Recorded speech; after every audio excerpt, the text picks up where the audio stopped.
ಹೌದು. ಇವಾಗ ನೀವು ಕ್ಯಾರೆಕ್ಟರ್ಸ್ ಬಗ್ಗೆ ಹೇಳಿದ್ರಿ, ಇವ್ರ ಸಿನಿಮಾಗಳಲ್ಲಿ, ಚೈತನ್ಯ ಸರ್ ಸಿನಿಮಾಗಳಿಗೆ ನಗರಗಳು ನಾವೇನು ನೋಡ್ತೀವಿ ಅದು ಕೂಡ ಒಂದು ಕ್ಯಾರೆಕ್ಟರ್ ಆಗಿ ಆಗುತ್ತೆ. ಸೊ ಇಲ್ಲೂ ಕೂಡ ಬೆಂಗಳೂರನ್ನ ಒಂದು ಕ್ಯಾರೆಕ್ಟರ್ ಆಗಿ ನಾವು ನೋಡ್ಕೋಬೋದಾ? ಹೌದು, ನಾನು ಹೇಳಿದಾಗೆ ಇದು ಬಲರಾಮನ ಕತೆ ಎಷ್ಟೋ ಅಷ್ಟೇ ಬೆಂಗಳೂರಿನ ಕತೆ. 85ರಿಂದ 95 ಬೆಂಗಳೂರು, ಕರ್ನಾಟಕ, ಭಾರತ, ಪ್ರಪಂಚ ಅಷ್ಟು ಬದಲಾಯಿತು ಆಯ್ತಾ. USSR ಇದು ಅಷ್ಟು ದೊಡ್ಡ ದೇಶ, ಒಂದು ಆ ದೇಶನೇ ಇಲ್ದೇನಂಗೆ ಆಗೋಯ್ತು ಒಂದೇ ವರ್ಷದಲ್ಲಿ. ಇಂಡಿಯಾ ಅಲ್ಲಿನ ತನಕ ಲಿಬರಲೈಸೇಷನ್ ಇರಲಿಲ್ಲ. ಮನಮೋಹನ್ ಸಿಂಗ್ ಅವರು ಲಿಬರಲೈಸೇಷನ್ ಇಂಟ್ರೊಡ್ಯೂಸ್ ಮಾಡಿದ್ರು. ಬಾಬ್ರಿ ಮಸ್ಜಿದ್ದು ಮಂಡಲ್ ಕಮಿಷನ್ ಗಲಾಟೆಗಳು ನಡೀತಿತ್ತು. ಮೊದಲನೇ ಸತಿ ಕೇಬಲ್ TV ಎಂಟ್ರಾಯಿತು ಇಂಡಿಯಾಗೆ. ಮತ್ತು ಪ್ರೈವೇಟ್ ನ್ಯೂಸ್ ಮೊದಲನೇ ಸತಿ ಶುರುವಾಯಿತು. ಸೊ ಒಂದು ಇಡೀ ಸ್ಥಿತ್ಯಂತರ 85 to 95, ಎಸ್ಪೆಷಲಿ 91ಇಂದ 95ವರೆಗೂ ಆಯಿತು. ಈ ಸಮಯದಲ್ಲಿ ಬಲರಾಮ ಬೆಂಗಳೂರಲ್ಲಿದ್ದ.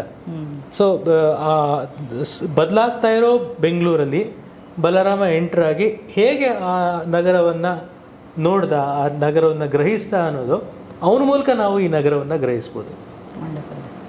ಸರ್ ಹೇಳ್ದಂಗೆ, ಸರ್ ಸಾಮಾನ್ಯವಾಗಿ ಒಬ್ಬ ವ್ಯಕ್ತಿಯ ಜೀವನದ ಕಥೆಯನ್ನು ಮಾಡೋದು ಸುಲಭ, ಆದರೆ ಒಂದು ಕಾಲಘಟ್ಟದ ಆತ್ಮವನ್ನು ಸಿನಿಮಾ ಮಾಡೋದಕ್ಕೆ ತುಂಬ ಕಷ್ಟ. ಸೊ ಎಸ್ಪೆಷಲಿ ಇವಾಗ ನೀವು ಈ ಸಿನಿಮಾ ಮಾಡಕ್ಕೆ ಹೊರಟಾಗ ಥ್ರೆಟ್ಸ್ ಅಂತೂ ಕಾಮನ್ಲಿ ಅಂದರೆ ಇರ್ಬೋದು ಅನ್ಸುತ್ತೆ, ನನಗೆ ಗೊತ್ತಿಲ್ಲ.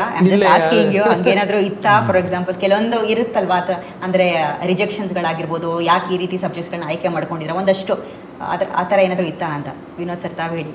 ಇಲ್ಲಮ್ಮ, ಆ ಥರ ಇಲ್ಲ. ಬೇಸಿಕಲಿ ಏನು ಅಂದರೆ ಪ್ರೊಡ್ಯೂಸರ್ ಅವರು ಆಯ್ಕೆ ಮಾಡ್ಕೊಂಡಿದ್ದಂಥ ಸಬ್ಜೆಕ್ಟ್ ಇದು ಬಲರಾಮ. ಯಾಕಂದರೆ ಒರಿಜಿನಲ್ ಆಗಿ ಬಲರಾಮ, ಇದು ಬಲರಾಮ ಕತೆ ಅಲ್ಲ, this is fictional thing. So original Balarama ಬಂದು ಪ್ರೊಡ್ಯೂಸರ್ ಅವರು ಊರಿನವ್ರೆ, ಹಾಸನ್ನವರು. ಅವ್ರಿಗೆ ಈ ಬಲರಾಮನ ಬಗ್ಗೆ ಮಾಡಬೇಕು ಅಂದಾಗ then when they came to him, ಅದು ಬೇಡ ನನಗೆ, ಯಾಕಂದರೆ ಅದು ಒಂದು ಚೌಕಟ್ಟು ಒಳಗಡೆ ಮಾಡಬೇಕು, ಅದು ರೆಸ್ಟ್ರಿಕ್ಷನ್ಸ್ ಇರುತ್ತೆ. ಇವರು ಏನು ಕಂಡಿರೋ ಅಂತ ಒಂದು and what ever is researched, ಏನು ಸತ್ಯ ಘಟನೆಗಳು ಏನೇನಿದೆಯೋ ಅದನ್ನು ಇವರ ಒಂದು ಸಿನಿಮ್ಯಾಟಿಕ್ ಆಗಿ ಮಾಡಿದ್ದ ಅಂತ ಬಲರಾಮ ಇದು. ಸೊ ಹಾಗಾಗಿ ಯಾವುದು ಥ್ರೆಟ್ ಆಗಲಿ ಯಾರು ನಮ್ಗೆ ನಾವು ಮೊದಲಿಂದ ಯಾವಾಗಲೂ ಹೇಳ್ತಾನೆ ಬಂದ್ವಿ, ಇದು ಕಾಲ್ಪನಿಕ ಕತೆ, ಇದು ನಿಜವಾದ ಬಲರಾಮನ ಮೇಲೆ ಆಧಾರಿತ ಅಲ್ಲ. ಸೊ ಬಹುಶಃ ಯಾರಿಗೂ ಅದ್ರ ಬಗ್ಗೆ ಆಸಕ್ತಿ ಇಲ್ಲ. ಅಲ್ಲ, ಕೆಲವೊಂದು ಕ್ಯಾರೆಕ್ಟರ್ಸ್ಗಳನ್ನ ನಾವು ನೋಡಿದ್ರೆ ಜಯರಾಜು, ಕೊತ್ವಾಲು ಎಲ್ಲ ಬಟ್ ಏನು ಅಂದರೆ ಎಲ್ಲರೂ we are in good terms with them and they are in good terms with us. ಎಲ್ಲರೂ ಅಷ್ಟೇ. ತುಂಬಾ ಸಿನಿಮಾಗಳು ಆಗ್ಬಿಟ್ಟಿದ್ದಾವೆ ಈಗ, ಅವ್ರಿಗೂ ಬೋರ್ ಆಗ್ಬಿಟ್ಟಿರ್ಬೇಕು. ಎಷ್ಟು ಸಿನಿಮಾ ಅಂತ ಥ್ರೆಟ್ ಮಾಡ್ತಾ ಹೋಗ್ತಾರೆ. ಆ ದಿನಗಳಿಂದ ಇವಾಗಿನ ತನಕ ಎಲ್ಲ ಸಿನಿಮಾಗಳು ಜಯರಾಜ್, ಕೊತ್ವಾಲ್ ಅನ್ನೋದು ಬಹಳ ಸಾಮಾನ್ಯವಾಗಿ ಬಳಕೆ ಆಗೋಗಿದೆ.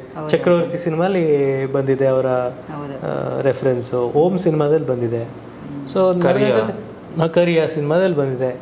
ಸೊ ಅವ್ರಿಗೂ ಬಹುಶಃ ಓಕೆ ಅದೇನೋ ಇನ್ನೊಂದು ಸಿನಿಮಾ ಮಾಡ್ತೀಯ ಅದು ನಮ್ಮ ಬಗ್ಗೆ ಮಾಡ್ಕೊಳ್ಳಿ ಬಿಡು ಅಂತ ಆಗಿರ್ಬೇಕು. ಅದಕ್ಕೆ ಆ ದಿನಗಳ ಮತ್ತೊಂದು ಅಧ್ಯಾಯ. ವಿನೋದ್ ಸರ್, ಇವಾಗ ನನ್ನ ಒಂದು ಪ್ರಶ್ನೆ ನಿಮಗೆ, ಎಲ್ಲರೂ ನಮ್ಮವರು ಆದರೆ ಯಾರೋ ನಮ್ಮವರಲ್ಲ, ಇದ್ರ ಬಗ್ಗೆ ತಮ್ಮ ಅನಿಸಿಕೆ ಏನು?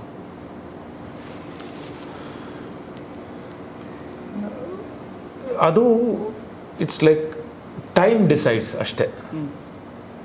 ಆ ಒಂದು ಕಾಲ ಏನಿದೆಯೋ ಆ ಕಾಲಘಟ್ಟದಲ್ಲಿ ಏನೇನು ನಡಿಬೇಕೋ ಅದು ನಡೆಯುತ್ತೆ. ಸೊ ಈಗ ನಾವು ಮಾತಾಡ್ತಿರೋದು ಇನ್ನೊಂದು ಅರ್ಧ ಗಂಟೆನೋ 1 hour ಆದಮೇಲೆ ಇದು ನಿಂತು ಹೋಗುತ್ತೆ, ಇಲ್ಲಿ ಮಾತಲ್ಲ. ಸೊ ಮುಂದಕ್ಕೆ ಹೋಗ್ತಾ ಇರ್ತೀವಿ next. So everything will pass on. So when time moves you have to also travel, ಜೊತೆಗೆ ನೀವು ಟ್ರಾವೆಲ್ ಮಾಡಲೇಬೇಕು ಅಷ್ಟೇ ಅದು. ಸೊ ನೀವು ಎಲ್ಲರೂ ನಮ್ಮವರು ಅಂದಾಗ ನೀವು it is inside you, you have to accept. ಇವ್ರು ನಮ್ಮವರು ಅಂತ ನೀವು ಅಕ್ಸೆಪ್ಟ್ ಮಾಡಿದ್ರೆ ಅವ್ರು ಏನೇ ಮಾಡಿದ್ರೆ ಅವ್ರು ನಮ್ಮವರೇ ಆಗಿರ್ತಾರೆ. ಇವ್ರು ನಮ್ಮವರು ಅಲ್ಲ ಅಂತ ನೀವು ಫಸ್ಟಿಂದಾನೇ ನೀವು ಒಂದು ಮೈಂಡ್ ಸೆಟ್ ಮಾಡಿಕೊಂಡೇ ನೀವು ಅವ್ರ ಎದುರುಗಡೆ ಹೋಗಿ ಕೂತ್ಕೊಂಡಾಗ ಅವ್ರು ಏನೇ ಹೇಳಿದ್ರು ಯು ವಿಲ್ ನಾಟ್ ಅಕ್ಸೆಪ್ಟ್. ಅದು ಮೈಂಡ್ ಇದಾಗುತ್ತೆ. ಸೊ ದಟ್ ಇಸ್ ನೀವು ಅನ್ಕೊಳ್ಳಿ ನಿಮ್ಮೊಳಗಡೆ ಇರೋದು. ಸರ್, HC ವೇಣು ಅವರ ಒಂದು ಇದು ಸಿನಿಮಾಟೋಗ್ರಫಿ ಬಗ್ಗೆ ನಾನು ಆ್ಯಕ್ಚುಲಿ ಮಾತನಾಡಲೇಬೇಕು. ಬಿಕಾಸ್ ಆ ದಿನಗಳಲ್ಲೂ ಕೂಡ ಅವರೇ ಇದ್ದರು, ಮತ್ತು ಅಗೇನ್ ಸೇಮ್ ಕಾಂಬಿನೇಷನು. ಜನರು ಕೂಡ ಅಷ್ಟೇ ಇಷ್ಟಪಡ್ತಾ ಇದ್ದಾರೆ. ಎಲ್ಲೋ ಒಂದು ಕಡೆ ಫ್ರೇಮ್ಸ್ಗಳನ್ನ ನಾನು ಆಗಲೇ ನೋಡಿದಾಗ ವಿನೋದ್ ಸರ್ ಹತ್ರ ಹೇಳ್ತಾ ಇದ್ದೆ, ಒಂದು ಪೀರಿಯಡ್ ಫೋಟೋಗ್ರಾಫ್ ಥರ ನಮಗೆ ಅನಿಸುತ್ತೆ. ಸೊ ಈ ವಿಜುವಲ್ ರೆಫರೆನ್ಸ್ಗಳನ್ನೆಲ್ಲ ಯಾವ ರೀತಿ ಡಿಸೈನ್ ಮಾಡಿದ್ರಿ ಸರ್? HC ವೇಣು ಅವರು ಮೂಲತಃ ಫೈನ್ ಆರ್ಟ್ಸ್ ಬ್ಯಾಕ್ಗ್ರೌಂಡಿಂದ ಬಂದಂಥವ್ರು. ಅವರು ಒಳ್ಳೆ ಅದ್ಭುತವಾದ ಪೇಂಟರು, ಸ್ಕೆಚ್ ಆರ್ಟಿಸ್ಟ್. ಕೆನ್ ಸ್ಕೂಲಲ್ಲಿ ಹಡ್ಪದ ಕೆಳಗೆ, ಹಡ್ಪದಿನ ಫೇವ್ರೆಟ್ ಸ್ಟೂಡೆಂಟ್ ಅವರು. ಸೊ ಅಲ್ಲಿಂದ ಬಂದು ಅವರು ಸ್ಟಿಲ್ ಫೋಟೋಗ್ರಾಫರ್ ಆಗಿದ್ರು. ಅವ್ರಿಗೆ ಆ್ಯಕ್ಚುಲಿ ಸಿನಿಮಾ ಮಾಡೋಕ್ಕೆ ಆಸಕ್ತಿನೇ ಇರಲಿಲ್ಲ. ಇನ್ಫ್ಯಾಕ್ಟ್ ಅವರು ಎಷ್ಟು ಒಳ್ಳೆ ಸ್ಟಿಲ್ ಫೋಟೋಗ್ರಾಫರ್ ಆಗಿದ್ರು ಅಂದರೆ, ಅವ್ರು ಸ್ಟಿಲ್ ಫೋಟೋಗ್ರಾಫರ್ ಆಗಿರುವಾಗಲೇ ಸುನಿಲ್ ಕುಮಾರ್ ದೇಸಾಯಿ ಅವರು ಎಷ್ಟೋ ಸತಿ ಅವ್ರಿಗೆ ನನಗೆ ಸಿನಿಮಾಟೋಗ್ರಫಿ ಮಾಡು ಅಂದರೂ ಮಾಡಲಿಲ್ಲ. ಯಾವ ಸಿನಿಮಾಟೋಗ್ರಾಫರ್ ಕೆಳಗೂ ಅವರು ಅಸಿಸ್ಟೆಂಟಾಗಿ ವರ್ಕ್ ಮಾಡಿಲ್ಲ. ಎ ಫಿಲಮಲ್ಲಿ ಸ್ಟ್ರೈಟ್ ಅವೇ ಸ್ಟಿಲ್ ಫೋಟೋಗ್ರಾಫರ್ ಆಗಿದ್ದವರು ಸಿನಿಮಾಟೋಗ್ರಫರ್ ಆದರು. ಸೊ ಅವರ ಯಾವ ಗುರು ಇಲ್ಲ, ಯಾವ ಇದಿಲ್ಲ. ಆ ಸಿನಿಮಾದ ಮೂಲಕ ಅವ್ರಿಗೆ ಯಾವುದನ್ನ ಸ್ಟಿಲ್ ಫೋಟೋಗ್ರಾಫಿಗೆ ಯಾವ ಪ್ರಿನ್ಸಿಪಲ್ಸ್ ಯೂಸ್ ಮಾಡ್ತಿದ್ರು, ಎಷ್ಟು ಲೈಟ್ ಎಕ್ಸ್ಪೋಜರು, ಯಾವ ಥರ ಸ್ಟಾಕ್ ಯಾವ ಲೈಟ್ ಜೊತೆ ಯಾವ ಥರ ರಿಯಾಕ್ಟ್ ಮಾಡುತ್ತೆ, ಅದನ್ನು ಅವರು ಮಾಡ್ತಾ ಮಾಡ್ತಾ ಅವರು ಸಿನಿಮಾಟೋಗ್ರಫಿಲಿ ಅಷ್ಟು ದೊಡ್ಡ ಸಾಧನೆಗಳನ್ನು ಮಾಡಿರೋಂಥವ್ರು. ಸೊ ಒಬ್ಬ ಸಿನಿಮಾಟೋಗ್ರಫರ್ಗೆ ಟೆಕ್ನಿಕಲಿ ಎಷ್ಟೋ ಗೊತ್ತಿರುತ್ತೆ, ಲೈಟ್ ಯಾವ ಥರ ವರ್ಕ್ ಆಗುತ್ತೆ ಅಥವಾ ಕ್ಯಾಮ್ರಾ ಯಾವ ಥರ ಬಳಸಬೇಕು ಇತ್ಯಾದಿ. ಅದ್ರ ಜೊತೆಗೆ ಫೈನ್ ಆರ್ಟ್ಸಿನ ಪ್ರಿನ್ಸಿಪಲ್ಸ್ ಇರುತ್ತಲ್ಲ, ಒಂದು ಕಾಂಪೋಸಿಷನ್ ಯಾವ ಥರ ಮಾಡಬೇಕು, ಒಂದು ಕಾಂಪೋಸಿಷನ್ ಅಂದರೆ ಒಂದು ಚೌಕದಲ್ಲಿ ಫ್ರೇಮ್ನ ಹೇಗೆ ಬ್ಯಾಲೆನ್ಸ್ ಮಾಡಬೇಕು, ಈ ಲೈಟನ್ನು ಕಲರನ್ನು ಹೇಗೆ ಬ್ಯಾಲೆನ್ಸ್ ಮಾಡಬೇಕು, ಯಾವ ಕಲರ್ನ ಎಲ್ಲಿ ಹಾಕಿದ್ರೆ ಯಾವ ಥರ ಕಾಣಿಸುತ್ತೆ. ಅವರು ದೋ is a cinematographer, he thinks like a painter. ಆದ್ದರಿಂದ ಅವರು ಪ್ರತಿಯೊಂದು ಫ್ರೇಮು ಒಂದು ಪೇಂಟಿಂಗ್ ಥರ ಕಾಣಿಸುತ್ತೆ. ಅದು ಅವರ ಸ್ಟ್ರೆಂತು. ಜೊತೆಗೆ ಕತೆ ಜೊತೆ ಹೋಗ್ತಾರೆ ಅವರು ತುಂಬ ಸತಿ ಹೇಳ್ತಾರೆ, ನನ್ನ ಸಿನಿಮಾಟೋಗ್ರಫಿ ಕಾಣಿಸಿದ್ರೆ ನಾನು ಸೋತೆ ಅಂತ ಅರ್ಥ. ಕತೆ ಬಿಟ್ಟು ಇನ್ನೇನು ಕಾಣಿಸ್ಬಾರ್ದು, ಬರೀ ಕತೆ ಕಾಣಿಸ್ಬೇಕು, ಕತೆಗೆ ಎಷ್ಟು ಬೇಕೋ ಅಷ್ಟೇ ಸಿನಿಮಾಟೋಗ್ರಫಿ ಇರಬೇಕು ಅಂತ. ಆದರೆ ಆಗೋದಿಲ್ಲ, ಯಾಕೆಂದರೆ ಅವ್ರ ಸಿನಿಮಾಟೋಗ್ರಫಿ ಎಷ್ಟು ಅದ್ಭುತವಾಗಿರುತ್ತೆ ಅಂದರೆ ಅದು ಕತೆ ಎಲ್ಲವನ್ನೂ ಓವರ್ಟೇಕ್ ಮಾಡುತ್ತೆ. ಅದು ನಮಗೆ ಖುಷಿನೂ ಕೊಡುತ್ತೆ, ಯಾಕೆಂದರೆ ultimately film is an audio visual thing. So ಒಬ್ಬ ಅದ್ಭುತವಾದ ಕ್ಯಾಮ್ರಾಮ್ಯಾನು, ಒಬ್ಬ ಅದ್ಭುತವಾದ ಮ್ಯೂಸಿಕ್ ಡೈರೆಕ್ಟರ್ ಇದ್ದರೆ half the battle is one technically. ಇನ್ನು ಮಿಕ್ಕಿದ್ದು ಕತೆ ಮತ್ತು ಆ್ಯಕ್ಟರ್ಗಳಿಗೆ ಸಂಬಂಧಪಟ್ಟಿದ್ದು. ಬಟ್ ಇವೆರಡು ಬಹಳ ಮುಖ್ಯ. ಆ ಎರಡೂ ಡಿಪಾರ್ಟ್ಮೆಂಟಲ್ಲಿ ನಮಗೆ ತುಂಬ ದೊಡ್ಡ ಲೆಜೆಂಡ್ಗಳು ಸಿಕ್ಕಿದ್ದಾರೆ ಅನ್ನೋದು ನಮ್ಮ ಸೌಭಾಗ್ಯ. To add on with that, ನಾನು ಆಲ್ಮೋಸ್ಟ್ 25 ಸಿನಿಮಾಸ್ ಇದು ಆ್ಯಂಡ್ ತುಂಬ ಜನರ ಜೊತೆ ಟ್ರಾವೆಲ್ ಮಾಡಿದ್ದೀನಿ. ಯಾಕಂದರೆ ನಮ್ಮ ತಂದೆಯವರು one of the biggest technicians. ಅವರು ಲೈಟಿಂಗ್ ಎಲ್ಲ ಬರೀ ಇಲ್ಲಿ ಮಾಡ್ಬಿಟ್ಟು ಇಲ್ಲೊಂದು ಹಾಕು, ಇಲ್ಲೊಂದು ಫಿಲಪ್ ಕೊಡು, ಓಕೆ ಇಲ್ಲಿ ಬೌನ್ಸ್, ಬಾಪ ನಿಂತ್ಕೊ, ಇಷ್ಟೇ ಮಾಡೋರು. ಮೀಟರ್ ಇಲ್ದೇನೆ ಪಕ್ಕಾ ಲೈಟಿಂಗ್ ಎಲ್ಲ ಮಾಡೋಣ. I have seen that. But I've heard, and when I got the feedback from sir that Venu sir DI correction final with re-recording ಮಾಡ್ತಾರೆ ಅಂತ ಕೇಳಿದಾಗ ಅದು ನ್ಯೂ ಅನಿಸ್ತು ನನಗೆ. ಅದು ಆ್ಯಕ್ಚುಲಿ ಅವರ ಬ್ಯಾಕ್ಗ್ರೌಂಡ್ ಏನಿದೆ ಗೊತ್ತಾ, ಫೈನ್ ಆರ್ಟ್ಸ್ ಇದಲ್ಲ. ಸೊ ಅವ್ರ ಪಿಕ್ಚರ್ನ ಬಂದು ಮ್ಯೂಸಿಕ್ ಆ್ಯಂಡ್ ಅವರು ಥಿಂಕ್ ಮಾಡೋ ವೇ ಬೇರೆ ಥರ ಇದೆ. ಆ ಮ್ಯೂಸಿಕ್ ಸಿನಿಮಾ ಜೊತೆನೇ ಅವ್ರ DI ಕಲರ್. ಈಗ ಎಲ್ಲೋ ಒಂದು ಕಡೆ ರೀರೆಕಾರ್ಡಿಂಗ್ ಹೆವಿ ಹೋಗ್ತಿದೆ ಅಂದರೆ maybe he might raise the thing harsh. ಅಲ್ಲಿ ಫೈಟ್ಸ್ ಏನೋ ಬರ್ತಿದೆ ಅಂದಾಗ ಆ ರೀರೆಕಾರ್ಡಿಂಗ್ಗೆ ಆ ಲೈಟಿಂಗ್ ಒಂದು ಸ್ವಲ್ಪ ಹಾರ್ಶ್ ಆಗಿ ಕಾಣಿಸ್ಲಿ ಅಂತ. ಸೊ ದಟ್ ಈಸ್ ಇವ್ರ ಫೈನ್ ಆರ್ಟ್ಸ್ ಅಂದಾಗಲೇ ನನಗೆ ಅದು ಇದಾಯಿತು. And to be frank, one of the fastest cameraman ಅವ್ರು, ಗೊತ್ತಾ? ಫಾಸ್ಟ್ ಫ್ರೇಮ್ ಇಡಬೇಕು ಅಥವಾ ಒಂದು ಟ್ರಾಲಿ ಟ್ರ್ಯಾಕ್ ಹಾಕಬೇಕು ಅಂದ್ರೆ ಹೋಗ್ಬಾ ನೀನು ಮಾಡ್ಕೋ ಅಂತ ಇವ್ರನ್ನ ಹೇಳಿ, ನಿಮ್ದೆಲ್ಲ ಏನಪ್ಪ ನಡಿ ನೀವೆಲ್ಲ ಮಾಡ್ತೀರಿ ಬಂದ ಹಿಂಗೆ ಹೋಗಿ ನಂಗೆ ಬರೋಷ್ಟಲ್ಲಿ ಲೈಟಿಂಗ್ ಟ್ರಾಲಿ ಪಕ್ಕ ಇರೋದು. ಆ್ಯಂಡ್ ಇನ್ನೊಂದು ಹೇಳಬೇಕು, ಕೆಲವು ಸೀನ್ಸಲ್ಲಿ ಲೈಟೇ ಯೂಸ್ ಮಾಡಿಲ್ಲ, ಝೀರೋ ಲೈಟ್, ಸೋರ್ಸ್ ಒಂದು ಯೂಸ್ ಮಾಡ್ಕೊಂಡಿದ್ದಾರೆ ಅಷ್ಟೇ. ಬಿಟ್ಟರೆ ಕೆಲವು ಇದರಲ್ಲಿ ಯಾವುದೋ ಒಂದು ದೀಪ ಅಲ್ಲ, ಒಂದು ಕ್ಯಾಂಡಲ್ ಲೈಟ್, ಒಂದು ಕ್ಯಾಂಡಲ್ ಇಟ್ಕೊಂಡು ನೋಡಿ ಇಡೀ ಸಿನಿಮಾ ಒಂದು ಸೀನ್ ಮಾಡ್ತೀನಿ. ನಾನು ಎಡಿಟರ್ ನೋಡಿದಾಗ ಕೇಳಿದೆ, ಸರ್ DI ಆಗಿದೆಯಾ ಇದು ಅಂತ. ಇನ್ನೂ ಆಗಿಲ್ಲ, ರಾ ಫುಟೇಜ್ ಒಂದು. ಹೌದು. ಆಮೇಲೆ ನಾನು ಎಷ್ಟು ಗಲಾಟೆ ಮಾಡ್ತೀನೋ ಅವ್ರು ಅಷ್ಟು ಸೈಲೆಂಟು. ಆಮೇಲೆ ನಾನು ಎಷ್ಟು ಜನನ ಟೆನ್ಸ್ ಮಾಡ್ತೀನೋ ಅವ್ರು ಅಷ್ಟು ಜನ ನಗಿಸ್ಕೊಂಡು ಇಡೀ ಟೀಮ್ನ ಖುಷಿಯಾಗಿಟ್ಟಿರ್ತಾರೆ. ಸೊ ಒಂದು ರೀತಿ ಒಬ್ರನ್ನೊಬ್ರು ಚೆನ್ನಾಗಿ ಬ್ಯಾಲೆನ್ಸ್ ಮಾಡ್ತೀವಿ ಅಂತ ಅನ್ಸುತ್ತೆ ನನಗೆ. ಅಲ್ಲ, ನೀವು ಆಕ್ಚುಲಿ ಸೈಲೆಂಟ್ ಅಂತ ನಾವು ಅನ್ಕೊಂಡ್ವಿ. ಅಲ್ಲಿ ಸೆಟ್ಸ್ ಅಲ್ಲಿ ವೈಲೆಂಟಾ ಹರಿದಾಸ್ ಅವರು ಸೈಲೆಂಟ್. ಇನ್ಫ್ಯಾಕ್ಟ್ ಹರಿದಾಸ್ ಅವ್ರದ್ದು ಎಡಿಟಿಂಗ್ ಕಟ್ಸು ಅಷ್ಟೇ ಸರ್, ಅಂದರೆ ತುಂಬ ಚೆನ್ನಾಗಿ ಬಂದಿದೆ. ಸೊ ಈ ಟೀಸರ್ ಕಟ್ಟದ ಫಿಲಾಸಫಿ ಏನಾಗಿತ್ತು? ವಿನೋದ್ ಸರ್ದು ಇನ್ಪುಟ್ಸ್ ಇತ್ತಾ ಹೆಂಗೆ ಅಂತ? ಖಂಡಿತ ಇತ್ತು, ಎಲ್ಲದರಲ್ಲೂ ವಿನೋದ್ ಅವ್ರ ಇನ್ಪುಟ್ಸ್ ಇದೆ. ಇನ್ಫ್ಯಾಕ್ಟ್ ನಾನು ಇಡೀ ಸಿನಿಮಾ ಎಡಿಟ್ ಮುಗಿಸಿದ್ಮೇಲೆ ಶ್ರೇಯಸ್ ಅವ್ರು ಹೇಳಿದ್ರು, ಸರ್ ಎಲ್ಲ ಓಕೆ, ಬಟ್ ಫೈಟ್ಸ್ ನನಗೆ ಇನ್ನೊಂದು ಸ್ವಲ್ಪ ಬೇರೆ ಥರ ಸ್ಟೈಲಿಶ್ ಆಗಿರಬೇಕು ಅಂತ ಅನಿಸ್ತು, ಯಾಕೋ ನಂಗೆ ಇಷ್ಟ ಆಗ್ತಿಲ್ಲ. ವಿನೋದ್ ಅವ್ರಿಗೆ ಹೇಳ್ಬೋದಾ ಕೂತ್ಕೊಳ್ಳೋದಕ್ಕೆ ಎಡಿಟಿಂಗ್ಗೆ ಅಂತ? ಆಯಿತು, ಖಂಡಿತವಾಗಿ ಕೂತ್ಕೊಳ್ಳಿ ಅಂತಂದೆ. ವಿನೋದ್ ಅವರು ಮತ್ತು ಹರಿದಾಸ್ ಅವರು ಇಬ್ಬರು ಕೂತ್ಕೊಂಡು ಫೈಟ್ಸ್ನ ರಿಪೇರಿ ಮಾಡಿದ್ರು. ಅದಲ್ಲದೆ ಎಷ್ಟೋ ಸಣ್ಣ ಪುಟ್ಟ ಬೇರೆ ಕಡೆ ಇದನ್ನು ಮಾಡ್ಬೋದಾ ಅದನ್ನು ಮಾಡ್ಬೋದಾ ಅಂತ ನಾವು ಡಿಸ್ಕಸ್ ಮಾಡಿ ನಾವು ವರ್ಕ್ ಮಾಡಿದ್ವಿ. ಸೊ ಹರಿದಾಸ್ ಒಂದು ರೀತಿ ಓಲ್ಡ್ ಸ್ಕೂಲ್ ಎಡಿಟರು. ಅವರು ಬರೀ ಅವರ ಎಡಿಟಿಂಗಿನ ಸ್ಟೈಲನ್ನು ತೋರ್ಸೋಕ್ಕೆ ಹೋಗೋದಿಲ್ಲ, ಆ್ಯಕ್ಟ್ರು ಎಕ್ಸ್ಪ್ರೆಷನ್ ಯಾವ ಥರ ಉಳಿಸ್ಬೇಕು, ಯಾವ ಥರ ಕ್ಯಾಮ್ರಾಮನ್ದು ಒಂದು ಒಳ್ಳೆ ಶಾಟನ್ನು ಉಪಯೋಗಿಸ್ಕೋಬೇಕು, ಒಟ್ಟಾರೆ ಕಥೆಯನ್ನು ಹೇಳುವ ಕ್ರಮ ಹೇಗೆ ಹೆಲ್ಪ್ ಮಾಡಬೇಕು ಡೈರೆಕ್ಟ್ರಿಗೆ. ಎಲ್ಲಿ ಡೈರೆಕ್ಟರ್ ತುಂಬ ಇಂಟೆಲಿಜೆಂಟಾಗಿ ತುಂಬ ಎಕ್ಸ್ಟ್ರಾ ಶೂಟ್ ಮಾಡಿದ್ದಾನೆ, ಇನ್ನು ತೆಗೆದು ಬಿಸಾಕಿದ್ರೆ ಸಾಕು ಆದರೂ ಕತೆ ನಡೆಯುತ್ತೆ ಅಂತ ಅನ್ನೋದು.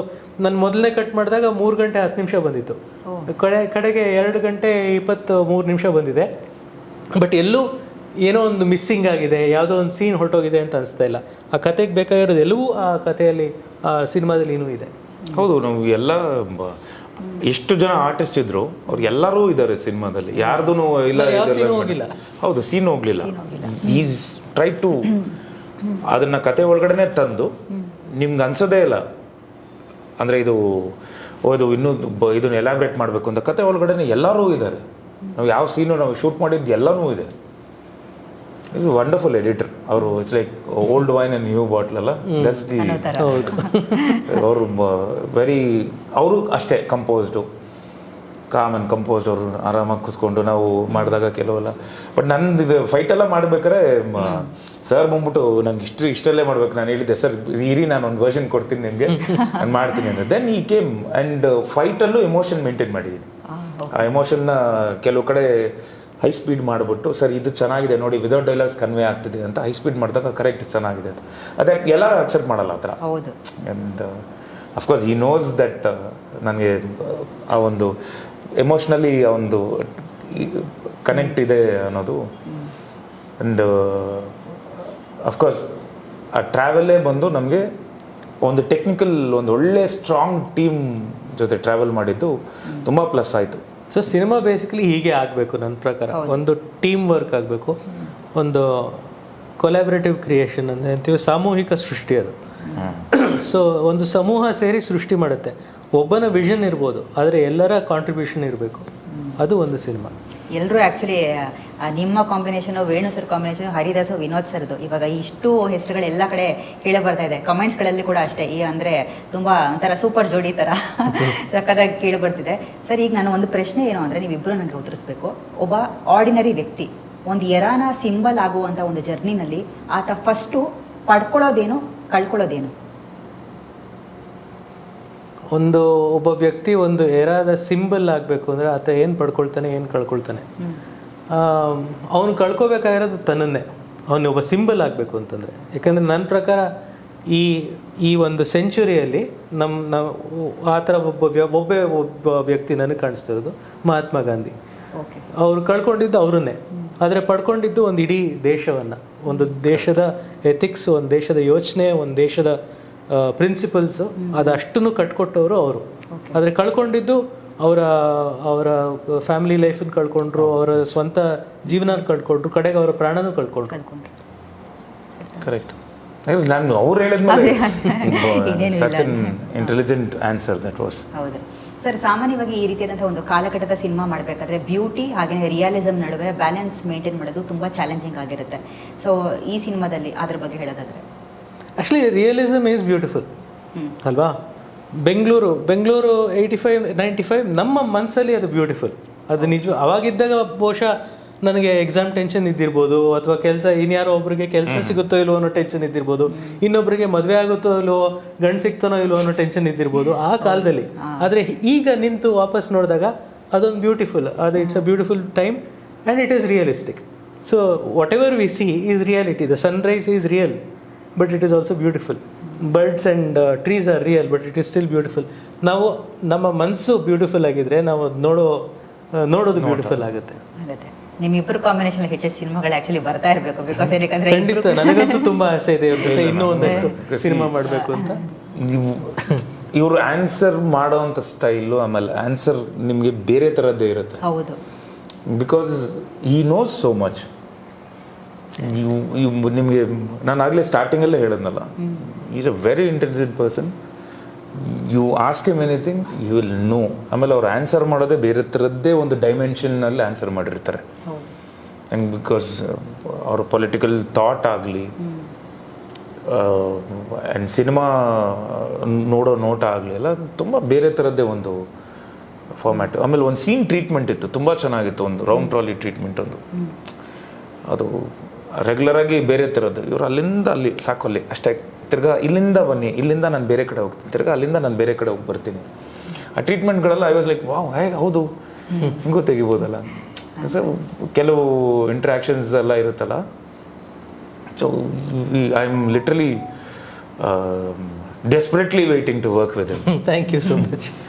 ಸರ್, ನಿಮ್ಗೆ ಆಗಲೇ ಒಂದು ಪ್ರಶ್ನೆನ ಕೇಳಿದೆ. ಅಂದರೆ ಟೈಗರ್ ಪ್ರಭಾಕರ್ ಸರ್ ಅವರ ಒಂದು ಲೆಗೆಸಿಯಿಂದ, ಆ ಫ್ಯಾಮಿಲಿಯಿಂದ ಬಂದಂಥವರು ತಾವು. ಬಟ್ ನಿಮ್ಮ ಸಿನಿಮಾಗಳಲ್ಲಿ ನಿಮ್ಮದೇ ಆದಂತಹ ಒಂದು ಐಡೆಂಟಿಟಿಯನ್ನು ನೀವು ನಮಗೆ ಕೊಡ್ತಾ ಬಂದಿದ್ದೀರಾ.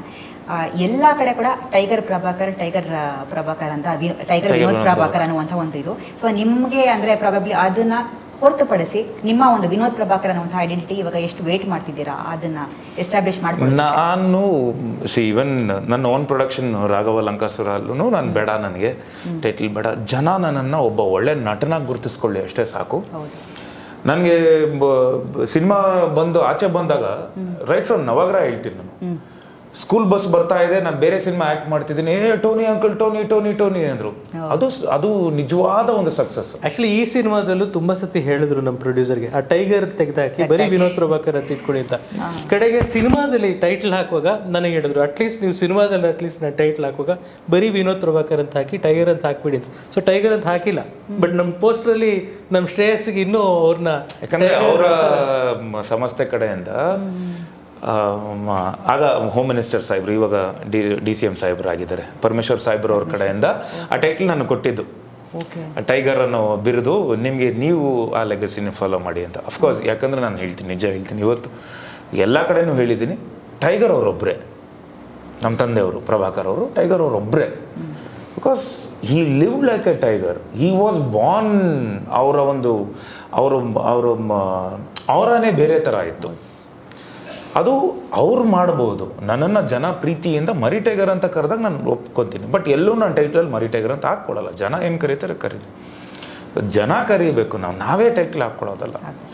ನಾನು ಅವ್ರಿಗೆ ಹೇಳ್ತಿದ್ದೀನಿ, ನಮ್ಮ ಶ್ರೇಯಸ್ ಅವ್ರಿಗೆ, ಅವ್ರ ಖುಷಿ, ಹುಡುಗ ನನ್ನ ಫ್ಯಾನ್ ಆಗಿದ್ದು, ಅವ್ರಿಗಿಲ್ಲ ನನಗೆ ಬೇಕು, ಇರಲಿ ಬಿಡಿ ಅಂತೇಳಿ. ಬಟ್ ನನ್ನ ಸಿನಿಮಾದಲ್ಲಿ ಎಲ್ಲೂ ಜನ ಗುರುತಿಸ್ಕೋಬೇಕು. ಇವನ್ ಮಾದೇವ ಬಂದಾಗ ಮಾದೇವಣ ಅಂತೆಲ್ಲ ಕರೆದ್ರು. ಈಗ ನೆಕ್ಸ್ಟ್ ಬಂದಾಗ ಬಲರಾಮ ಅಂತ ಕರಿಬೇಕು. ನಾನು ಎಲ್ಲಾದ್ರೂ ಹೊರಗಡೆ ಹೋದಾಗ ಬಲರಾಮ ಅಂತ ಕೂಗಿದ್ರು ನಂಗೆ ತುಂಬಾ ಖುಷಿ ಆಗುತ್ತೆ. ನನ್ನ ಹೆಸರು ಕರೆದ್ರೆ ನಂಗೆ ಖುಷಿ ಆಗಲ್ಲ. ಆ ಪಾತ್ರದ ಹೆಸರು ಕರೆದಾಗ ನಿಮಗೆ ಅದರಲ್ಲಿ ಸಿಗುವಂಥ ಸ್ಯಾಟಿಸ್ಫ್ಯಾಕ್ಷನ್ನು ಒಬ್ಬ ನಟನಿಗೆ ಯಾವುದ್ರಲ್ಲೂ ಸಿಗಲ್ಲ.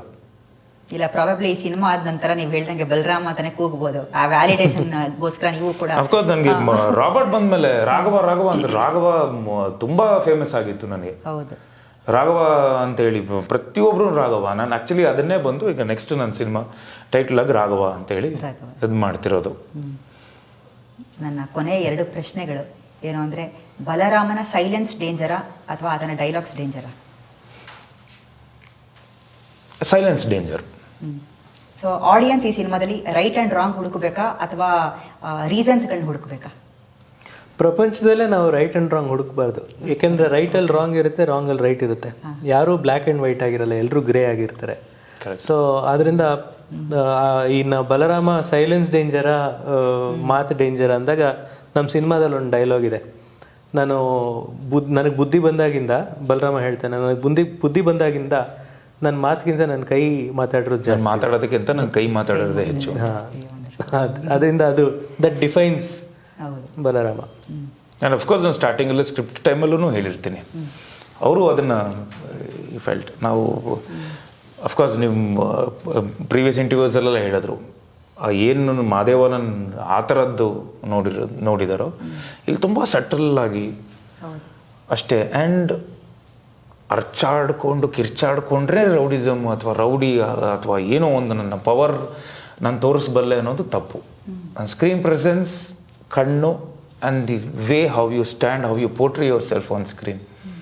ನನಗೆ ಅಕ್ಕಪಕ್ಕ ಯಾರಿದ್ರೂ ನಾನು ಕೇರ್ ಮಾಡಲ್ಲ.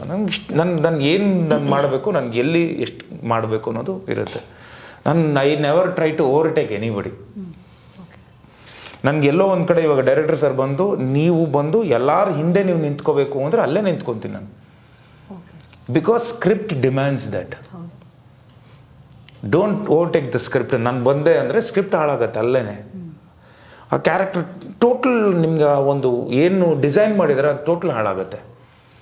So I always try to sir ಇಷ್ಟೇ ಇರೋಣ ಡೈಲಾಗ್, ಇಷ್ಟೇ ಹೋಗೋಣ ಅಂತೇಳಿ. So we discuss so much and I always ask everybody to be a team. That is very important. Team ಆಗಿದ್ದಾಗ ತುಂಬ ಅದರಲ್ಲಿ ಸಿಗೋವಂಥ ಒಂದು ಖುಷಿ. ಎಷ್ಟು ಮಾತಾಡ್ತೀವಿ ಗೊತ್ತಾ, 1 hour 2 hours ಎಲ್ಲ ಮಾತಾಡ್ಬಿಟ್ಟಿರ್ತೀವಿ ಸರ್. ನಾವು ಇಷ್ಟು ಸಿನಿಮಾ ಬಿಟ್ಟು ಏನೂ ಮಾತಾಡಲ್ಲ. ಹೌದು. ಇಲ್ಲ, ಇವಾಗ ಸರ್ ಹೇಳ್ತಾ ಇದ್ದಂಗೆ because he knows so many things actually. ಇವರೊಟ್ಟಿಗೆ ಮಾತಾಡ್ತಿದ್ರೆ ನಾವು ಏನು ಓದೋದೇ ಬೇಡ, ಎಲ್ಲ ಹಂಗೆ ತಿಳ್ಕೊಬೋದು ಅಂತ ನನಗೆ ಅನಿಸುತ್ತೆ. ಸರ್, ನಿಮ್ಮ ಇಷ್ಟು ವರ್ಷದ ಸಿನಿ ಪಯಣದಲ್ಲಿ biggest humiliation you have face till now ಏನದು?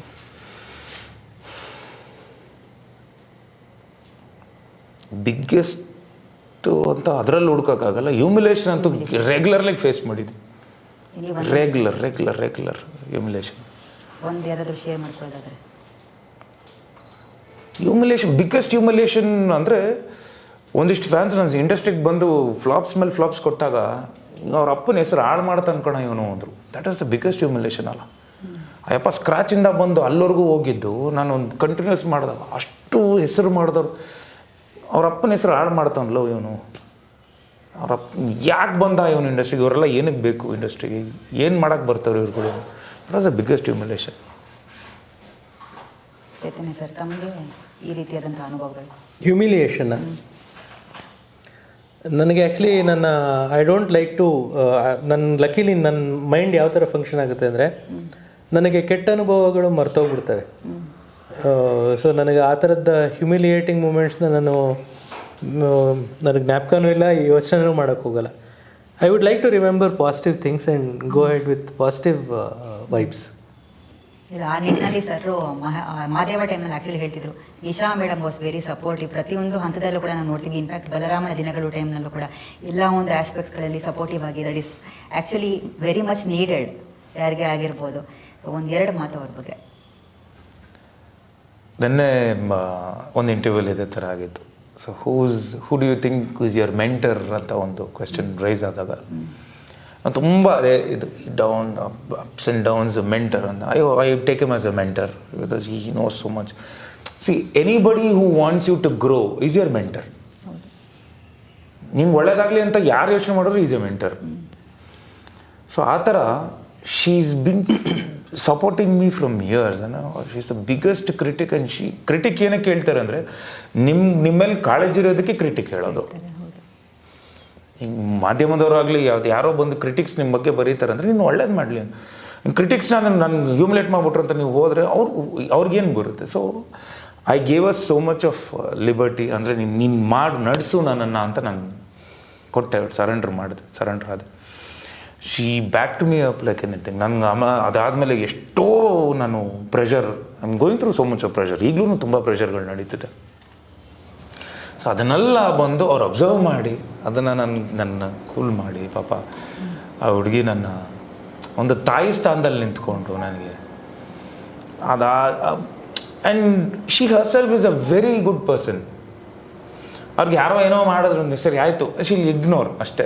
ಆಯಿತು ಬಿಡು, ಬೇಡ ನಂಗೆ ಮಾತಾಡೋದು ಬೇಡ ಬಿಡು. ಬಟ್ ಆದರೂ ಅವ್ರು ಇಗ್ನೋರ್ ಮಾಡಿದ್ರು ಅವ್ರ ಬಗ್ಗೆ ಏನೋ ಕೆಟ್ಟದ್ದು ಮಾಡಿದ್ರು, ಬನ್ನಿ ಊಟ ಮಾಡ್ಕೊಂಡು ಹೋಗಿ ಅಂತ ಊಟ ಬಡಿಸ್ತಾಳೆ. ಅದು ನಮ್ಮ ಟೋಟಲ್ ಟೀಮ್ ಫ್ಯಾನ್ಸ್ ಆಗಲಿ ಎಷ್ಟೋ ಜನ ಮೀಟ್ ಮಾಡ್ತೀನಲ್ಲ, ಯಾರೇ ಮೀಟ್ ಮಾಡಿದ್ರು ಅವ್ರನ್ನ ಅನ್ನಪೂರ್ಣೇಶ್ವರಿ ಅಂತಲೇ ಕರೆಯೋದು. ಅವ್ರನ್ನ ಫಸ್ಟ್ ಬಂದಿದ್ದ ತಕ್ಷಣ ಊಟ ತಿಂತೀರಾ, ಏನೋ ತಿಂತೀರಾ, ಕಾಫಿ ಕುಡಿತೀರಾ, ಏನೋ ಒಂದು ಅವ್ರು ಯಾರೇ ಆಗಿರಲಿ ಅವ್ರು ಊಟ ತಿನ್ನಿಸಿ ಕಳಿಸೋದು. ತುಂಬ ಜನ ಅವ್ರನ್ನ ತಾಯಿ ಅಂತಲೇ ಕರೀತಾರೆ, ಅಮ್ಮ ಅಂತಲೇ ಕರೀತಾರೆ. ಯಾಕಂದರೆ ಆ ಒಂದು ಅಮ್ಮನ ಪ್ರೀತಿ ಕೊಡುತ್ತೆ ಅವ್ರ ಮನಸ್ಸು. ಅದು ಐ ಹ್ಯಾವ್ ನೆವರ್ ಸೀನ್ ಹರ್ ಯಾರ ಬಗ್ಗೆನೂ ಕೆಟ್ಟದಾಗಿ ಏನೋ ಒಂದು ಮಾತಾಡಬಿಡೋದು. ಅವ್ರು ತುಂಬ ಹರ್ಟ್ ಆಯಿತು ಅಂದರೆ ಇಗ್ನೋರ್ ಮಾಡಿಬಿಡ್ತಾರೆ, ಬೇಡ ಬಿಡು ಅಂತ. ಬಟ್ ಮಾತಾಡಲ್ಲ, ಬೇಡ.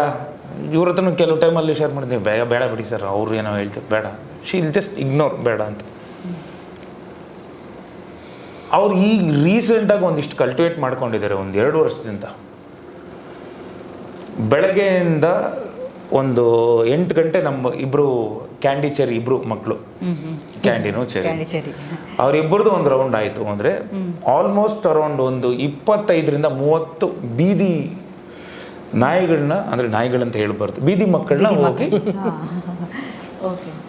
ಎಲ್ಲರಿಗೂ ಇದು ಒಂದು ರೂಢಿಯಾಗಿದೆ. ಅವರು ಕರೆಕ್ಟಾಗಿ 11 ಗಂಟೆ ಒಳಗಡೆ ಅವ್ರಿಗೆ ಅಂತ ನಮ್ಮ ಮನೇಲಿ ಚಿಕನ್ ಮಾಡಲಿಲ್ಲ ಅಂದರೂ ತೊಗೊಂಬಂದು ಸೆಗ್ರಿಗೇಟ್ ಮಾಡಿ ಅವ್ರನ್ನೆಲ್ಲ ಮಾಡಿ, ಅದು ಫಸ್ಟು ಒಂದು ಸೇರಿತ್ತು, ಈಗ 5 ಸೇರು ಅಕ್ಕಿ ಆಗಿದೆ ಫುಲ್ಲು. ಇಷ್ಟು ಒಂದು ದೊಡ್ಡ ಕುಕ್ಕರ್ ತಗೊಂಬಂದು ಅವ್ರಿಗೆಲ್ಲ ತಗೊಂಡೋಗಿ ಎಲ್ಲರೂ ಇವರೇ ಬೈಕಲ್ಲಿ ತಗೊಂಡು ಯಾವುದೋ ಒಂದು ಅರ್ಧೋಗಿರೋ ಪ್ಯಾಂಟ್ ಒಂದು ಹಾಕ್ಕೊಂಡು ಅದಕ್ಕೆ ಒಂದು ಬ್ಯಾಗ್ ಇಟ್ಕೊಂಡು ಅದಕ್ಕೊಂದು ಪೇಪರು, ಅದನ್ನು ಅದರಲ್ಲಿ ಬ್ಯಾಗಲ್ಲಿ ನೋಡಿದ್ರೆ ಒಂದಿಷ್ಟು ಮೆಡಿಸಿನ್ಸ್ ಇರುತ್ತೆ. ಡಾಕ್ಟರ್ ಹತ್ರ ಹೋಗಿ ಪ್ರಿಸ್ಕ್ರಿಪ್ಷನ್ ತಗೊಂಡು ಇದಕ್ಕೆ ಹಿಂಗಾಗಿದೆ, ಕಜ್ಜಿ ಬಂದಿದೆ, ಇದಕ್ಕೆ ಹಿಂಗಾಗಿದೆ ಅಂತ ಹೋಗಿ ಅವ್ರಿಗೂ ಎಲ್ಲ ಟ್ಯಾಬ್ಲೆಟ್ ತಿನ್ನಿಸಿ, ಎಲ್ಲೋ ಒಂದು ಕಡೆ ಈ ಸಿಮೆಂಟ್ದು ಇದು ಬರುತ್ತೆ, ಅಂದರೆ ಪ್ಲಾಸ್ಟಿಕಲ್ಲಿ ನೀರು ಇಟ್ಟರೆ ಪ್ಲಾಸ್ಟಿಕ್ ಎತ್ಕೊಂಡು ಹೋಗ್ತಿದ್ದಾರೆ ಅಂತೇಳಿ ಸಿಮೆಂಟ್ದು ಎಲ್ಲೋ ಆರ್ಡರ್ ಮಾಡಿ ಅಲ್ಲಲ್ಲಲ್ಲೆಲ್ಲ ಒಂದೊಂದು ಇಟ್ಕೊಂಡು ಬಂದು ಅವ್ರಿಗೆಲ್ಲ ನೀರು ತುಂಬಿಸಿ ಅವ್ರವ್ರ ಮನೆ ಎದುರುಗಡೆ ಇಟ್ಬಿಟ್ಟು ಸರ್ ಒಂಚೂರು ಅವ್ರಿಗೆ ನೀರು ಕೊಡಿ ಅಂತ. ಇನ್ಫ್ಯಾಕ್ಟ್ ತುಂಬ ಜನರ ಹತ್ರ ಜಗಳ ಆಡ್ಕೊಂಡು ಅವ್ರ ಹತ್ರ ಬೈಸ್ಕೊಂಡು ಬೈಗಳು ತಗೊಂಡು ಅವ್ರು ಯಾರು ಅಂತ ಗೊತ್ತಿಲ್ಲ ತುಂಬ ಜನಕ್ಕೆ. ಅವ್ರು ಇದೇ ಕೆಲಸ 1.5 hour ಹೋದ್ರೆ ಮನೆಯಿಂದ 1.5 hour ಆದ್ಮೇಲೆ ಕೆಂಪಗೆ ಬರ್ತಾರೆ. ಕೆಲವು ಟೈಮಲ್ಲಿ ಹತ್ಕೊಂಡ್ಬರ್ತಾರೆ. ಏನು ಅಂತ ನೋಡಿದ್ರೆ ಅವ್ರಿಗೆಲ್ಲ ಹೆಸರು ಇಟ್ಕೊಂಡ್ಬಂದವ್ರು ಬೇರೆ. ಒಬ್ಬರ ಹೆಸರು ಭೀಮಾ, ಇನ್ನೊಬ್ಬರ ಹೆಸರು ಸುಂದ್ರಿ, ಗೋಲ್ಡಿ, ಏನೇನೋ ಹೆಸರು ಇಟ್ಕೊಂಡು ಆಮೇಲೆ ಮನೆ ಹತ್ರ ತಗೊಂಡ್ಬರೋದು. ನೋಡಿ ನಾನಪ್ಪ ನಮ್ಗೆ ಈಗ ಸದ್ಯಕ್ಕೆ ನಮ್ಗೆ ಆ ಶಕ್ತಿ ಇಲ್ಲ. ಆಲ್ರೆಡಿ ಚೆರಿ ಅಂತ ಇನ್ನೊಬ್ರು ಬಂದರು, ಅವ್ರನ್ನ ನಾವು ಸಾಕ್ತಿದ್ದೀವಿ, ಅವ್ರನ್ನ ಕ್ಯೂಟಾಗಿ. ಬಟ್ ಇದನ್ನು ಅವರು ಕಲ್ಟಿವೇಟ್ ಮಾಡಿಕೊಂಡು ಇದನ್ನು ಒಂದು ಟೀಮ್ ಥರ ಮಾಡಿಕೊಂಡು ಎಲ್ಲ ಅದಾದಮೇಲೆ ಆ ಏರಿಯಾ ಅವ್ರ ಹತ್ರ ಮಾತಾಡ್ಕೊಂಡು ನೀವು ಸ್ವಲ್ಪ ಮಾಡಿ, ಅದೇನೋ she is very happy in that. ಆ ಒಂದು ಖುಷಿ ಅವರೆಲ್ಲ ನಾನು ನೋಡ್ತಿದ್ದೀನಿ. ಅವರೆಲ್ಲ ಅವ್ರಿಗೆ ನಾನು ನಿಜ ಹೇಳ್ತೀನಿ, ಅವರೆಲ್ಲ ಅವ್ರ ದೇವ್ರು ಕಾಣ್ತಿದ್ದಾರೆ. ಅವ್ರ ಹತ್ರ ಮಾತಾಡಿಕೊಂಡು ನೀವು ನಂಬಲ್ಲ, ಇವರಿಬ್ರು ಮನೆಗೆ ಬಂದರೆ ಅಟ್ಯಾಕ್ ಮಾಡ್ತಾರೆ, ಎಲ್ಲಿ ಹೋಗಿ ಬಂದಿದ್ದೆ ಅಂತ ಮೂಸ್ ನೋಡ್ತಾರೆ. ಕೇಳ್ತೀನಿ ಏನು ಅಂದರೆ ಅವ್ರನ್ನೆಲ್ಲ ಅಲ್ಲಿ ಫುಟ್ಪಾತಲ್ಲಿ ಎಲ್ಲೋ ಕೂತ್ಕೊಂಡು ಅವ್ರಿಗೆಲ್ಲ ಔಷಧಿ ಹಾಕಿ ಕಚ್ಕಿಚ್ಬಿಟ್ರೆ ಪರವಾಗಿಲ್ಲ, ಅವ್ರಿಗೆ ಗೊತ್ತಾಗುತ್ತೆ, ದೇ ಅಂಡರ್ಸ್ಟ್ಯಾಂಡ್ ಇವ್ರು ನನಗೆ ಒಳ್ಳೇದು ಮಾಡೋಕ್ಕೆ ಬಂದಿದ್ದಾರೆ ಅಂತ. ಶಿ ಈಸ್ ಅವ್ರ ದೇವ್ರು ಇನ್ನೂ ಶಕ್ತಿ ಕೊಡಲಿ ಅಂತ ನಾನು ಕೇಳ್ಕೊತೀನಿ. ಯಾಕಂದರೆ ನನಗೊಂದು ಇದೆ, ಬಿಕಾಸ್ ಈ ಸಿನಿಮಾ ಎಲ್ಲ ಆದಮೇಲೆ ನಾನು ಏನೋ ಒಂದು ಫಾರ್ಮ್ ಥರದ್ದು ಮಾಡಿ ನನಗೆ ಅವ್ರಿಗೆಲ್ಲ ಒಂದು ರಕ್ಷಣೆ, ಒಂದು ರೆಸ್ಕ್ಯೂ, ಒಂದು ಹೋಮ್ ಮಾಡಬೇಕು ಅವ್ರಿಗೆಲ್ಲ. ಬಿಕಾಸ್ ಇವತ್ತು ಒಂದು ಕಾರಲ್ಲಿ ಬರ್ಬೇಕಾದ್ರೆ ಒಬ್ಬರು ಕುಟ್ಕೊಂಡು ಬರ್ತಾಯಿತ್ತು, ಫುಲ್ ಅದು ಬೆರಳಲ್ಲ, ಅದಕ್ಕೆ ಯಾವಾಗ ಏನು ಆಗಿದೆಯೋ ಗೊತ್ತಿಲ್ಲ, ಅದು ಫುಲ್ ಹಿಂಗೆಲ್ಲ ಆಗ್ಬಿಟ್ಟಿತ್ತು. So I want to do all these, ಇದೊಂದು ಮಾಡಬೇಕು ಅಂತ ಆ ಭಗವಂತ ನಂಗೆ ಶಕ್ತಿ ಕೊಡಲಿ ಅಂತ ನಾನು ಕೇಳ್ಕೊತೀನಿ. ನೀವು ಹೇಳ್ದಂಗೆ ಸರ್, ನಿಮ್ಮ ಹಾಗೆ ನಿಶಾ ಮೇಡಮ್ ನೋಡಿದಾಗ ಅಂದರೆ ತುಂಬ ಲೈವ್ಲಿ ಹಾಗೆ ಪಾಸಿಟಿವಿಟಿ ನಮಗೆ ಫೀಲ್ ಆಗುತ್ತೆ. ಸೊ ಬಲರಾಮನ ದಿನಗಳು 26ನೇ ತಾರೀಕು ಬರ್ತಾ ಇದ್ದೀರಾ. ನಿಮ್ಮೆಲ್ಲರದು ಕೂಡ ಆ್ಯಕ್ಚುಲಿ ವಂಡರ್ಫುಲ್ ಕಾಂಬಿನೇಷನ್. ಸೊ ನನಗೇನಂದರೆ ಆಸೆ, ವಿನೋದ್ ಸರು ಮತ್ತು ಚೈತನ್ಯ ಸರು ಮತ್ತಷ್ಟು ಒಳ್ಳೊಳ್ಳೆ ಪ್ರಾಜೆಕ್ಟ್ಸ್ಗಳು ಮುಂದೂ ಕೂಡ ಮಾಡ್ತಾ ಇರಬೇಕು. ಬಿಕಾಸ್ ಇವರು ಕೂಡ ಟೆಕ್ನಿಕಲಿ ಸ್ಟ್ರಾಂಗು, ನೀವು ಅಷ್ಟೇ.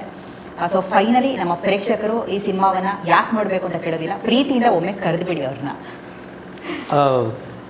ನಮ್ಮ ಇಡೀ ತಂಡ ಕನ್ನಡ ನೋಡುಗರ ಅಭಿಮಾನಿಗಳು. ನಾವು ನಮ್ಮ ಕನ್ನಡ ನೋಡುಗರು ಏನಿದ್ದಾರೆ ಇಡೀ ಭಾರತದಲ್ಲೇ ಬಹಳ ಡಿಸರ್ನಿಂಗ್ ಆದಂಥ, ಬಹಳ ಉತ್ತಮವಾದಂಥ ನೋಡುಗರು.